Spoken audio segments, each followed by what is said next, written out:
Morning. Morning. It's the 21st of August 2022. Got my old mate Long John here. Today, John, I'm going to talk about... yesterday, John, I was up in Sheffield with enough... Picketing, weren't they? Picketing with RMT. What a great set of lads they are, John. Every one of them. I love them. Anyway, while we're on about RMT, when I talk about Grant Shapps, he's the Conservative MP for Welling and Hatfield. He's also the Secretary of State for Transport. And what he's done, like, when they asked him to poke his nose in the dispute between RMT and Network Rail, he weren't prepared to do that. No. And now he's actually poked it in. And he sent a letter to Mick Lynch yesterday. And he's offered, he's asked Mick Lynch to put this to his workers, the RMT, up for ballot, and he's offering them 8% over 2 years. I don't know how he's offering them. It's supposed to be nothing to do with him. It's Network Rail that should be offering them. So he's poked him, and he's offering them that. So have a look at this 8% over 2 years. And if you're on £50,000 a year, that works out £2,000 a year. Pay rise. Is if you're on 25 grand, like most of them lads, or less, lads and lasses, of course, that works out £1,000 a year, or £20 a week before tax. And as inflation's running at 11%, it's a fucking actual drop in wages in living standards. That's what they want you to do, have a drop in wages. Yeah. Well, I was pleased yesterday, because there's loads of public support for RMT. I've got all unions who's fighting for a decent wage, and I love it. But what am I going to say now?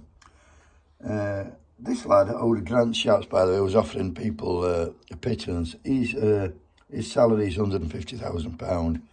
And last year he claimed the expenses are £160,181 £89p. And he's telling people how to fucking manage on fuck all. Fuck does he know? I don't know. Sadly, John, I've had a little message in me. I'm going to name this person, but yesterday somebody crossed picket line. Well, I don't have to cross the picket line in Sheffield. They actually went to work. They probably sneaked in the back door like... Ooh, he'll have sneaked in on his fucking belly. No, it was a she, John. She'll have sneaked in on her belly. Yeah, she's gone under the door. I've got a name, and I'm going to name her, but I'm going to hold off at this point, John, because I can remember during minor strike, the lad I know went to work in, although he'd been on strike 7 months, not fucking 3 days.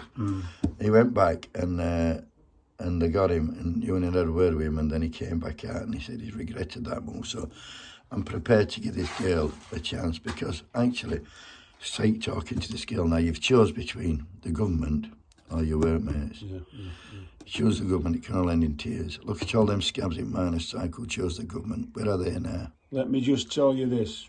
Remember minor strike, because you've got a lot to lose. Everything to lose. And when you lose it, you don't get it back, yeah. Because if you lose this one and unions don't stick together, it's only going to get fucking worse. The beauty of minor strike, John, 30 years ago, I walked out of there. Still talking about it. Yeah, but I walked out of there and I was able to get another job. There's no jobs worth having, I can tell you that.